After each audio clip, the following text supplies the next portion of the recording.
In example 2, we're given a table of the number of days X and number of pages read Y that Jillian has read over the past week.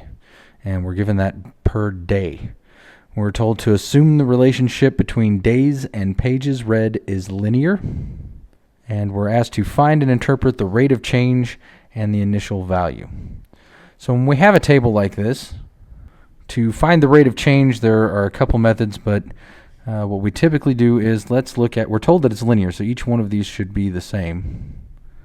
From here to here, here to here, because each one of the changes in days is just 1. So since every one of the changes in X is the same, every one of the changes in Y should be the same. So 308 minus 154, that's 154. 462 minus 308, that's 154. Every one of these is 154. So the rate of change is number of pages per number of days, which equals 154 pages per 1 day. So our rate of change is just 154 pages per day. Now, we should be able to recognize from previous experience what we learned before with a direct variation or a proportional linear relationship, that if we take the ratio of the output to input and get the same thing, then we know that it's a direct variation or a proportional linear relationship and a proportional linear relationship, and that it's going to pass through the origin, which means the initial value is going to be 0. So 154 divided by 1 is 154. 308 divided by 2 is 154. Every one of these, when we divide them, we're going to get 154. So it is a constant ratio, and therefore the initial value is going to be 0.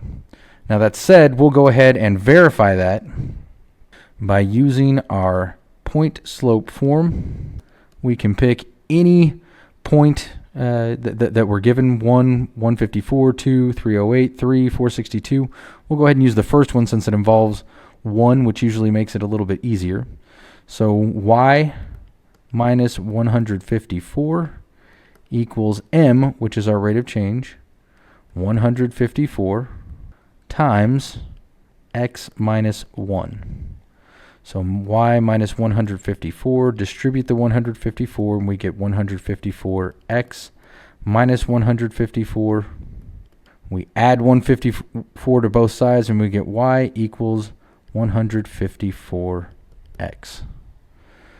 So there's our, and we can make it plus 0, so that means our initial value equals 0. The y-intercept is 0.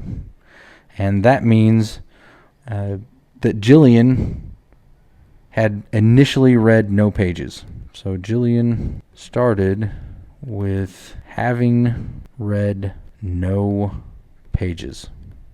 So our rate of change is 154 pages per day, and the initial value is 0, meaning that Jillian started with having read no pages.